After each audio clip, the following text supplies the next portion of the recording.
guys! Welcome back again muli sa aming channel. So for this video guys, ay magbabahagi naman ako ng panibagong video or panibagong tips para sa inyo, lalo na dyan sa mga nagtatanong kasi nakikita ko rin to as always dyan sa comment section down below kung ano nga ba yung mga preparasyon namin sa aming mga inahin at maging sa aming mga bagong magiging inahin. Most especially kasi meron na kaming mga dumalaga guys, so by siguro this month or next month na yung pinaka-peak nila. So ayan, hopefully makatulong din kami sa inyo kasi ito yung mga ilang tips na ginawa namin dito sa aming yard. And anyway, nagpapasalamat nga pala ako sa inyong lahat ng mga subscribers namin kasi guys, ayan, rumarami na talaga tayo dito.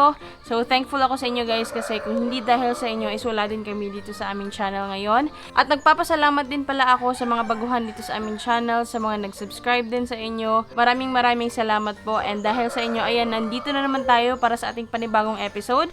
So guys, ayan, meron talaga akong listahan dito kasi ito yung pagbabasihan ko para wala din ako makalimutan. Kasi sa mga nakaraan kong video, marami akong nakakaligtaan. Pero ngayon, ayaw ko na makalimutan guys. Kaya nagsulat na talaga ako kanina pa prior to this video kasi para nga wala akong makalimutan. Bago nga pala ang lahat, if you haven't subscribed na our channel guys, please do consider subscribing guys. And please do like this video kasi marami pa kaming offer sa inyo. Do like, do share this to your friends also na mga katulong sa kanila. And do comment down below para sa mga katanungan nyo in case na meron ulit ako nakaligtaan. At kung meron man is ma-take note na natin yan para at least yung opinion nyo rin is ma-share din natin sa iba. And also guys, don't forget to like our page on Facebook guys. Yan po yung aming Facebook page guys, and dyan yung ako mag-contact as always. And anyway, marami nagtatanong sa inyo from our previous video pa lang, nasagot ko na doon, wala po kaming available na sisiw. Sa susunod na lang namin yan ibabahagi or i-update sa inyo kung meron man kaming mga bagong parating na sisiw dito.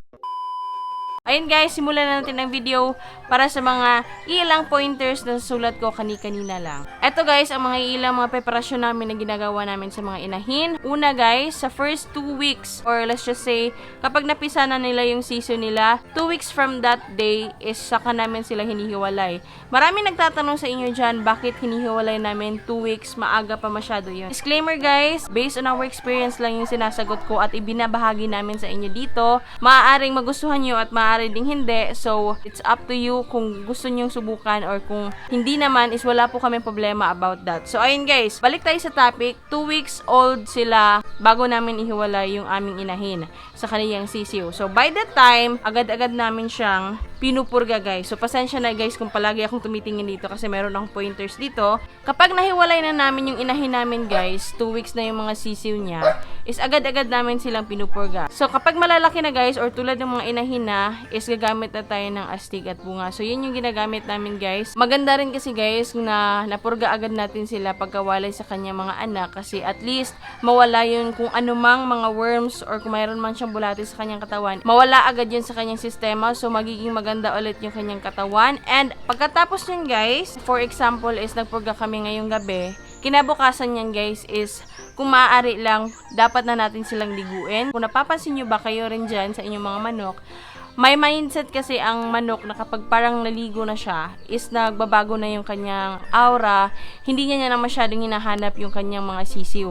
Dito sa amin, nililigo talaga agad namin para makalimutan nila yung sisiw. Pero, disclaimer guys, hindi lahat ng manok ay ganon. Na kung saan kapag naligo na natin sila is nawawala na yung kanilang pag-iisip doon sa kanilang mga sisiw. Disclaimer lang, based on our observation, yun yung nagiging applicable dito sa amin na kapag naligo namin yung aming mga inahin is nawawala sa kanilang mind or sa kanilang sistema na meron pala silang sisiw. 2 weeks pa lang, wala na silang sisiw. So, 2 weeks old yung mga sisiw, wala na rin silang nanay, and at the same time, yung ating inahin is napurga at naligo na natin. So, yun yung second step guys na ang pagligo sa ating inahin. So, next step na ginagawa namin guys is simula ng pagkawalay na naligo at napurga na, ayun na yung 2 linggo, 1 to 2 linggo guys na preparasyon sa kanyang katawan o yung pagpapakain or pagbibigay ng mga vitamins sa kanya. First thing na ginagawa namin guys right after na purga at naligo, talagang binibigyan namin sila ng mga egg booster na pellets or na pagkain para at least guys ma-regain ulit nila yung kanilang weight simula nung nangingitlog pa sila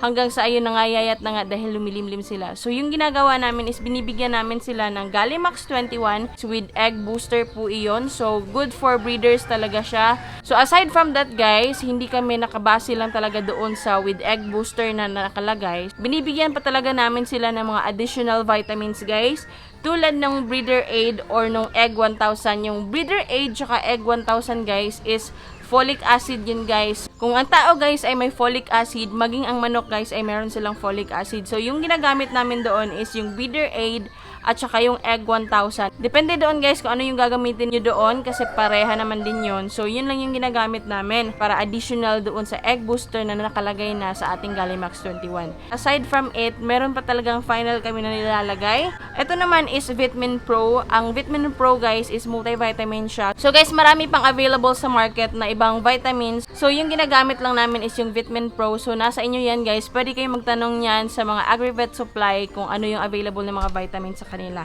So, yun yung ginagamit namin aside sa pagbibigay ng feeds na Gallimax 21, Breeder Aid or Egg 1000 at saka Vitamin Pro guys na multivitamins. Pagkatapos yun guys, 2 weeks time or 1 to 2 weeks time, yun yung ginagawa namin sa kanila. Kumbaga kain tulog lang yung ginagawa ng aming manok or yung aming inahin until such then na mapapansin nyo yan guys kapag medyo nag-regain na yung weight niya or bumalik na yung kanyang katawan dati simula nung nangingitlog siya. At the same time, mapapansin nyo yung parang noise guys. Kung tawagin dito sa amin yung parang kumakakak na yung ating manok na inahin. Yan na yung time guys na napapansin namin na talagang willing na yung aming inahin na magpakasta. So guys, hindi namin binibigla agad-agad na pagkatapos naming na purga, na vitamins, na paliguan, is agad-agad din namin binabalik sa range. Hindi po, yun na nga. 2 weeks time na pagpapakain sa kanila ng Gallimax 21 na nilagyan ng Egg 1000 tsaka ng multivitamins na Vitamin Pro. Saka namin sila ino-observe guys kung nagbalik na nga ba yung kanyang katawan. Papapansin nyo yan guys, kapag hinawakan nyo yung manok is hindi na siya masyadong nangangayayat. Saka namin sila nilalagay ulit sa range para yun na nga magpakasta.